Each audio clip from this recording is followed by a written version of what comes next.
we will be looking at today. My name is Esther Onwachuku, and I'm not looking at the issues alone. I have with me Honorable Ibrahim Lawal Dankaba. How are you? I'm good. Okay, so let me give you a little profile of Honorable Ibrahim Lawal Dankaba. He is a former special advisor to Governor Ibrahim Shema or Shetima. Shema, okay, former of Governor of Katsina State, Sure. as well as the former chairman of Kaita local government in Katsina. He is also the former chairman of Algon Katsina State Chapter, former zonal organizing secretary of the PDP Northwest Zone, and the 2019 Article campaign coordinator, Katsina State. He is a businessman and a politician, former special advisors on poverty alleviation. Welcome to Issues in the News today on VOP 90.3. Thank you. All right, so the topic today on Issues in the News is actually quite interesting, and I would say that a lot of reaction will be based on the topic today. It sounds funny though, but it is what it is. It is the Japa syndrome. The Japa syndrome. Japa literally means to escape, to run, to get away out of somewhere, to get to somewhere better than where you currently are. And I'll reel out some statistics for you so that you understand the purview for the conversation we're going to have this morning. Quite recently, a number of Nigerians have been relocating to other countries with the hope of experiencing the benefit of hard work. Countries where the basic needs to sustain life is affordable and dreams can be realized. A report recently disclosed that no fewer than 6,068 medical doctors moved to the United Kingdom since 2015. According to that data, which was obtained from the General Medical Council of the United Kingdom, the total number of Nigerian-trained doctors who migrated to the United Kingdom as of August 30, 2022, stood at 10,096. The data also revealed that 233 Nigerian doctors passed the examination to practice in the UK in 2015. Then, the number increased to 279 in 2016, while the figure was 475 in 2017. Are you seeing that progression? Right now, in 2018, the figure rose to 852, while it further increased to 1,347 in 2019. So the Japa situation gradually progresses. In 2020, the figure was 833, despite the fact that the GMC closed operations during the COVID-19 pandemic. Now, during the COVID-19 pandemic, we all knew that international borders were closed. Flight operations couldn't go on, and there were strict restrictions to movement between countries. But then people were jackbuying. Now, let's come to technology, which is the recent gold mine. Nigeria, in the past 6 years, has become one of the top leading countries in the know of tech. Coding, programming, website designing and sustenance, applications that facilitates easy payment methods and connections. Now, you realize that the tech situation in Nigeria has become so strong. The millennials, or rather, would like to say the Gen Z, are really top-notch in that aspect, and Nigeria is definitely benefiting from that sector of the economy. Now, these brilliant minds, where are they? The strong, intelligent, brilliant minds, the tech gurus, the recent millennials in the world of tech, where are they? Right? A lot of them are working for foreign tech companies outside our shores and making the money. The money that they ought to make here, the money that ought to serve as an internal revenue generation for the country and boost our sector, they're making the money outside the shores of the nation. Many Nigerian tech developers and entrepreneurs are making waves abroad. Some who are not working, or rather who are not working in this country's soil, work from here for this country. So they work from home, but they're rather working for the nation outside Nigeria. And the tech developers say the reason for this is that government's policy remains one of the factors pushing Nigerian developers out of the country. They cited strict restrictions and ban of many developer works in Nigeria.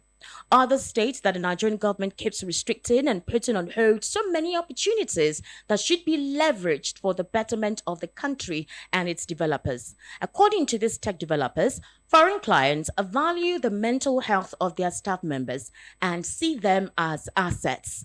While here, that is not the concern of any of the bosses they work for. Conditions in the country have steadily worsened in recent years, and people have different reasons why they are now keen to leave. Some have simply lost faith in Nigeria. They cannot imagine the present government or any future one successfully navigating the country away from the quagmire of corruption and insecurity, including economic regression. Some are alarmed by the plummeting value of the naira currency. So, that brings me to my first question. Is it so hard to make the system work? When you have a workforce that is a strong labor input in an economy or in a country, moving or rather migrating to other countries and boosting their economic purview, what does that say for the current state of the Nigerian economy? Mr. Elvis, this question is for you. Thank you, Esther, and thank you, listeners. Really, it's not so hard. It's just that we are not putting the right policies in place. Uh, our our citizens are leaving to other countries. What are they doing so well over there that we are not doing here? Can't we get that right? Good enough, our politicians, our leaders travel all over the globe. They go to these countries. They see how these things work, and good. And you imagine that when the president is visiting any country, Nigeria delegations are always there to welcome him, and they ask questions they ask questions, and he answers them. It is also an opportunity for the president to look at what we are not getting right here that are making our people to leave to Japa and leave this country for others. Bringing in brain drain to Nigeria. True. So it is not difficult. Let's get the policies. Let's get it right. What they are doing well over there that we are not getting here. You just made mention of Nigeria Medical Association talking about 6,000 plus, living medical doctors. Remember, my younger brother is a medical doctor, and I tell you, he's part of these people that have Japa since 2015. And he told me, say, bros, to train a medical doctor, nobody can actually, no parent can actually pay the right school fees to train a medical doctor. It is highly subsidized. He said, when they were in school, a professor can come from another university for just one topic, and he's coming to teach that topic, and he's going to set his exams on that topic, and he's going to mark. You can imagine the resources that is used to bring in that professor from another university, like a visiting professor, to take that course and get those children graduated. At the end of the day, these children that the government paid some subsidy to get them graduate from their various schools, because of the bad policies, they are not here to serve this country. So the government should look inward and look at what we are not getting right that are making these children to run away from Nigeria. And we are talking about 6,000 plus.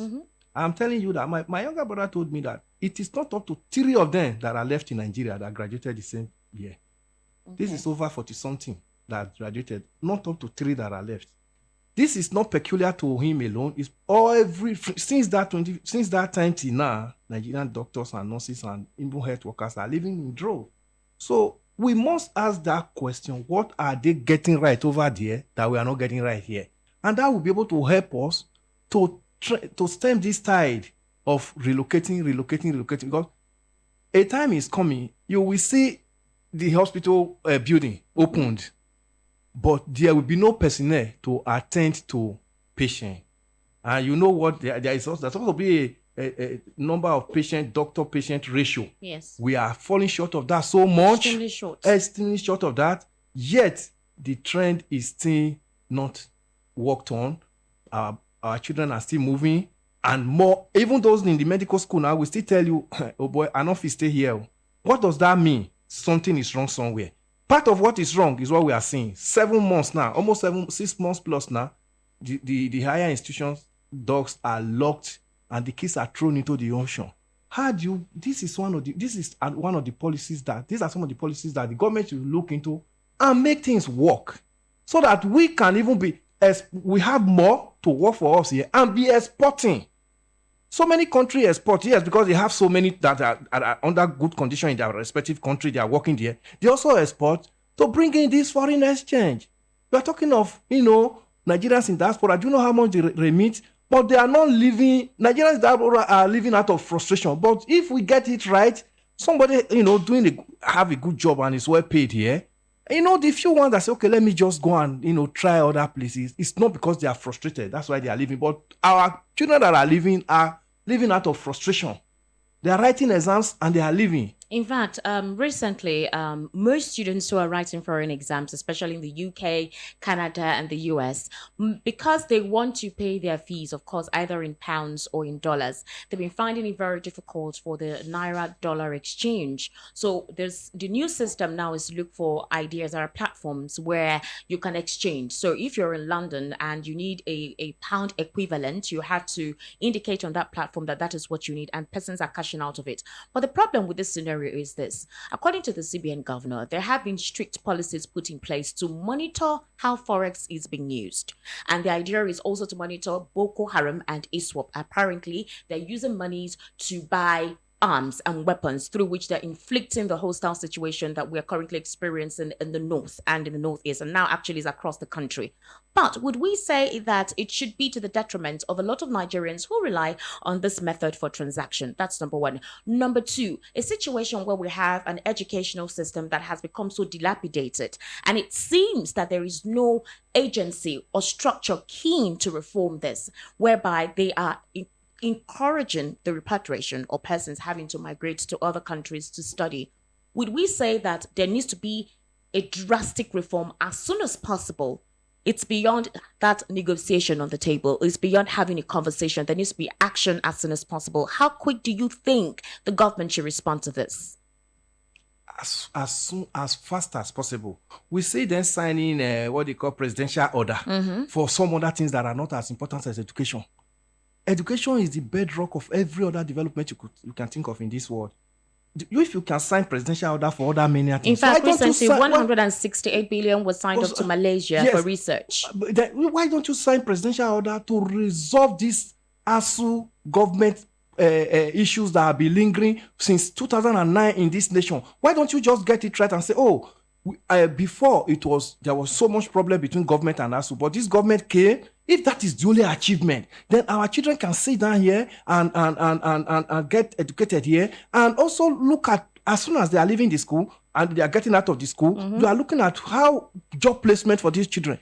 So at the end of the day, you sign presidential order for frivolous things, and those things that are so important to Nigerians are neglected and that they are relegated. Why won't they leave? It's not difficult. It's just that we have not gotten our policies right. I don't know. I won't call it there's a political. The president cannot get it right politically. He is the president. The buck stops on his table. You have all the ministers. Your one of your power is to hire and fire. If you give out instruction and it's not done, the Minister of Education told we heard that he gave him 2 weeks. 2 weeks has elapsed. Nothing came up. We heard again that a committee was a BRICS committee was set up to for renegotiation. Yes. They submitted report over 2 months. The government cannot come out with a white paper on what they submitted and say, okay, let us ASU, please. Yes. We have gotten up to 70% of your demand. Can you just go back? Nigerian parents will not join the government and say, ASU 70%, please go back. ASU is telling us that the promissory report of 2013 is what the government still threw at them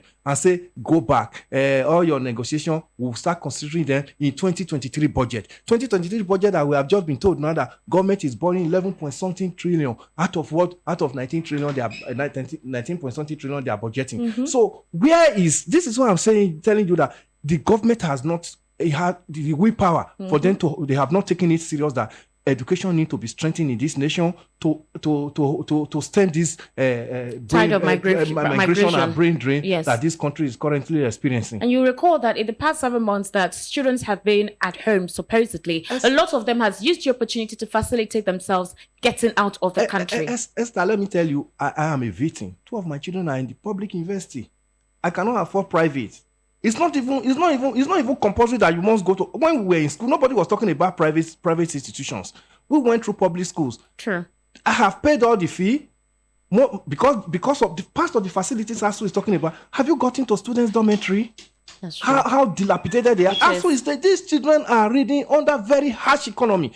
Fix the hostel. Because there are no hostels for these children, most of our children are living in private hostels. I've paid the fee. I've paid the accommodation fee for the year 2022. Now my children are at home for 6 months. The accommodation fee is reading off. So by the time ASU call off strike, maybe in the next 2 months, I'm going to pay. That one is a burden on the parent. Then look at what you are spending at home before, after paying school fees and paying all the accommodation. The children are supposed to be in school. You say, okay, madam and I can just manage the little we have, but the children are back. So the home itself is overstressed. The kitchen is busy 24 hours because these children are not doing anything. So now, have you thought of the idle mind syndrome that comes to these children on daily basis? Have you thought of it psychologically? So the social vices they could get into. In my home now, I have just devised a method that I don't shout at them because psychologically I know what they are bottling up. It's not easy. Every youth is agile. A youth is like a river. It wants to flow all the time. Sure. So now they are domiciled, they are at home, they punch their phones 24 hours. 70 to 90% of the stories that are coming, news that are coming out of the phone are negative to their life. Do you know the psyche you are building on these children? These children now begin to, do we really have a government that cares? My lecturer used to tell us when we were in school those days, when we were even thinking we were suffering. Now we even discovered that we are better off. My lecturer would say, when I look at you, I pitied your set. I graduated from this school. Every Sunday, even if I go on weekend, I rush back to the school because I'm entitled to a full chicken. I'll come and pick my chicken. That's the same school. When we were there, we were talking of 001. Then, or 101. My lecturer will look at it and say, you guys, when I look at you, I pity you. The same, I got to that school, I saw facilities, kitchen facilities. By the time I was there, it was moribund, neglected. Yes. These kitchen facilities were used to be cooking for these people these same leaders today that have killed the education sector. My lecturer told us that by the time he wakes up in the morning, what he does is just to pick his toothpaste and go to the bathroom and bath and dress and leave his room open. Before he comes back, his bread is spread, the room is cleaned, the key is kept to the porter. Today, many of our children go through higher institution, they don't know what they call a higher institution accommodation. That's true. Because if you get to the accommodation, at the time that there was a documentary that was shown that day on UNN hostel. Yes. UNN. A university that bears the image of this nation. If you see the dilapidated hostel, rodents can't live there. And the children and that's where you are training future leaders. Do you know what you are building into them? A time ago, sometimes in President Jonathan's regime, the Nigeria Police College hostel was shown. Of course. A media outlet actually did a comprehensive report on that. Yes, did a comprehensive documentary on it. Jonathan saw the importance of, if we are training Nigeria police out of this place, psychologically, when they get to the street, they definitely misbehave. Definitely. He flew down to come and inspect it by himself and raised an immediate committee, get this thing fixed. That's true. Why can't this president do something like that and say, presidential order, let me use it to solve ASU problem? If this is the last thing I will do and give to Nigerians before I leave office, Nigerians will remember me for this. Mr. Elvis, the Jackpot syndrome is quite debilitating and emotionally, it will psychologically, continue if it is not it's terrible. I'm coming over to you now, Honorable. Good morning. How are you? I'm fine. The conversation, how do you see it? Well, that's the reality. That's a reality. Okay, right now, the presidential elections are already closed. 2023 is a few months away. And the presidential campaign is going to kick off on the 28th of September. That is this month, right? Yes. And so there's quite a lot of preparations from each of the political parties, of course, with their representatives, of course, at the forefront. You, in this particular case, are a PDP member, right? Sure. And of course, you are here to talk about what the strategy of the People's Democratic Party will be. Considering what we just talked about, we already have a lot of sectors that are unimpressionable. In what way is the People's Democratic Party coming in to re-strategize the format? Remember that for 16 years, the People's Democratic Party was in the seat of power. There were issues at the time, and that was why this current dispensation came on board. But in considering the fact that for the past 8 years, the PDP has not really occupied top managerial positions in government. Now that the 2023 elections are on, considering what we have on ground, how do you think they intend to come and resolve some of these issues, starting with the basics? That's quite interesting. The few questions I will ask is, are Nigerians better off now? Definitely no. Are Nigerians more secured now than the PDP era? I think everybody knows the answer. Are Nigerians, are more factories coming in or shutting down now? The Nigerians know the answer. Are your roads safer? Nigerians know the answer. Do you have, I had him saying that there's 101 feeding. The free feeding program in the Yeah. institutions then. All right. Now, not the students, the families are going on 001. So are we better off now? Nigerians know the answer. And the economy has so gotten to a point that you don't need to talk so much. That's why PDP is not doing so much of talking, because everybody's feeling it now. If you are those in the middle class or the top class, do you fly as regular as you do before? No. Definitely no. If you are the low class using the railroads, are they better off now? Ask the people commuting from Abuja to Kaduna. No. Are you more secured at home? No.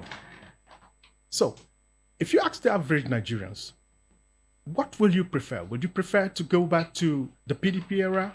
I think most sane people will go for a yes. Let's get back to the PDP. That's why I'm asking you this question. What is the strategy? Because right now Nigerians are beyond. There's an aura in the atmosphere. There's an alertness and an awareness. If you notice it right now, a lot of people want to participate in governance because they want change. They want something better for themselves. In fact, if you consider INEC's report recently, voter apathy has reduced considerably compared to before, when you have persons not coming out to vote. When they told persons to come register for their PVCs, it was a massive deployment. It tells you right now that the generation is woke. They want absolute change and they want a complete reform because they want a better future for themselves. In this particular scenario, considering what we already have on ground, what is a basic strategy that the PDP intends to immediately implement if they win the 2023 elections? Okay, the first strategy at my level of talks is that the country seriously needs unification. We need to come together. The brain drain going on tells you so much of how diverse the economy we are going. So we need unification first. And that in unification, you see security coming up, you see economy coming up, and so many things. And I think the PDP or the PDP candidate, I've not gotten to the candidate though, the PDP has the capacity to unify Nigeria. There is virtually no village. The PDP acts like the sun in this case. Let me use an African proverb. The sun does not forget a village because it's small. So the PDP is quite spread all around the country. So the PDP has the capacity to listen to the villages, has the capacity to listen to the cities, and has the outreach to even understand the situation on ground in real time. So PDP, the unification is the key thing for now. Next is the capacity of the driver, the captain, the pilot. If you observe the PDP candidate, he's this kind of candidate that can sip coffee in the mid of a hurricane. He has the composure, he knows the past, he has the outreach, he has the capacity, he's been there before, and he knows what worked before. Those things that PDP got right, I'm not saying we're perfect because no one is perfect. Those things that PDP got right and those that we got wrong, we have been able to assess them and know exactly where to hit the nail. So the PDP candidate we're presenting is someone who has the outreach, the coverage, who has the maturity, and who have the ability to call on everyone. Even if it means forming a unity government to move to unify this the country so that we can move forward, the PDP candidate has the capacity to do that. So PDP is coming in a way better than we did before. We did have had lapses, I must say, yes. And we're not saying that we are perfect, like I said, but we are coming with something that can bring everybody back on board so that we move this country forward. 03, that's the number to call. You can also send us your messages on WhatsApp 0700 903 9039. Respond, please. Okay, what PDP have done to Lagos, particularly as he said, Lagos is the backbone of the Nigerian economy. During PDP time, there were more containers, there were more vessels coming into Nigeria. So you're saying there are no more vessels coming into Nigeria now? I said more vessels were coming into Nigeria Okay. during Jonathan's time. All right. Businesses were moving more during the PDP time. If you go to Ilupeju, you see more factories functioning. Go back now and you see the APC. I don't want to mention their party because I recognize my party. There were more factories working in Ilupeju, in Ikeja than now.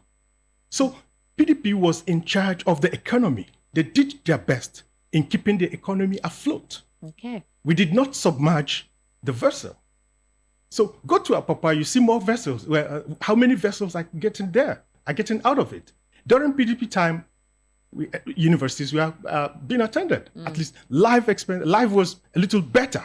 So PDP was managing the economy, the general economy, which affected the development of Lagos. People are going to ask you to provide statistics. Let's move to Katsina State, where that's basically your home state. Sure. What's it like there? What's the economy like there, being one of the PDP sort of, will I call it one of the PDP powerhouse? How would you say Katsina is at this time? As for Katsina, it's just a sad moment. Quite sad to talk about it. Because the hopes were very high. And Katsina State, from the inception of democracy, had been a PDP state. Okay. We have always won all our elections, all the councils. Hold that thought. Hello? Okay, go ahead. We lost that connection. Okay. Things were going on well in Katsina.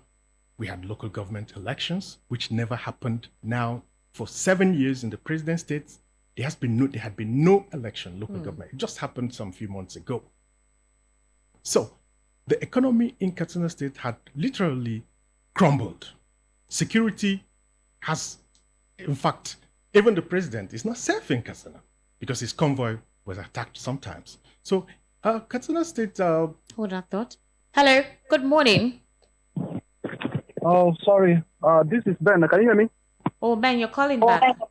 Yeah. Do you want me to call back, please? No, yeah, go ahead. Okay, thanks so much. He was talking about your guest in the studio was talking about that the container are coming to the country. For God's sake. No, he said that country. at the PDP. I'm not. Oh my sister, please. I'm not a baby in Lagos. Okay, look, the Apapa is like a death trap before this government came in. We all know what is going on in Lagos. For God's sake, you look what you are talking about. Go there today. Everything is working normal. Look. This is the time of politics. We understand. Okay. But for us to come and paint what is not to be something. Anyway, when the election comes, see the result. Okay. But I'm telling you categorically, PDP is not coming back. Because there's nothing for them to tell Nigerians what they have done for 16 years. It's the people that will decide that. Thank you, Ben. Thank you so much for calling. 0700 903 903 903 0700 903 903 903. You can also send us messages on WhatsApp on 0700 903 9039. The conversation is actually quite interesting. Mr. Elvis, what is your say? What's your take to this? The jackpot syndrome is beyond what we have seen it to be. It transcends across all sectors of the economy. So everyone is actually affected by this malay. The question is, what should be done as soon as possible before we wrap up the program? I want to quickly tell Nigerians that we should look very well this time before we leave. Nobody should come and tell Nigerians after swearing in that I did not know that the decay was this much, number one. Because we know where we are now. We know where the shoe is pinching every Nigerian that is putting on shoe now. So if you are coming in as a candidate, you must be able to let Nigerians know that you know what we are facing and you know how to handle it immediately. Okay. That's number one. Number two, we should not sell our bet right now for a pot of porridge. Hold on. We're not taking any other calls, please. All right, we need to round up. The brain drain issue is a serious concern, and to be honest, it is quite appalling. It isn't greener at the other end, but where the owner of the garden took great care of the grass. It's so sad when our best brains are leaving the country to contribute to the development of foreign countries because their own country failed them. And this is from Olawale, thank you so much for that contribution on the program. It is quite an interesting day. Kindly wrap up. Kindly tell us what you need to say finally before we go. All right. Finally, I agree with Nigerians that we need to get it right this time. And to get it right, experience counts. You can't get it right when you don't have the outreach, the experience, to solve the challenges. We are quite in a very difficult time, and we need a person who has the composure, who knows what happened and how it didn't work yesterday, and who have learned lots of lessons now. Nigerians don't need to reinforce failure. People telling you that things are better now, if you ask him, his family, he's planning to do a brain drain. He's planning to leave, and the family are planning to leave. So things are not better now. We need someone who has the composure, who has the experience, who has the outreach, who have been there before, and that person is Alhaji Atiku Abubakar. We need somebody who can really reach out to everyone and listen to everyone. We don't need somebody who cannot show up to tell Nigerians what he wants to do this time around. Okay, so it's 2 minutes to 11:30 a.m. where you get to hear our headline news. I must say that the campaign will officially kick off on the 28th of September. That is for the presidential election and the National Assembly, right? And I would say that it is important for us to vote wisely this time around. Now, VOP is not standing behind any political party. We represent a government that is for the people, a government that would ensure that the interest of the people is paramount in its manifesto and its objectives. That is basically what we stand for. So we will continue to reel out the facts to you. We will continue to set the agenda where the conversation goes on until we experience change. My name is Esther Wachuku. In the studio today with me, Mr. Elvis, who passionately analyzed for us today on issues in the news on the Japa syndrome. Thank you very much for coming. Thank you, Esther. Thank you very much, Honorable, for your insightful perception to what we intend to do coming henceforth. Thank you. All right, it's a wrap today. See you tomorrow.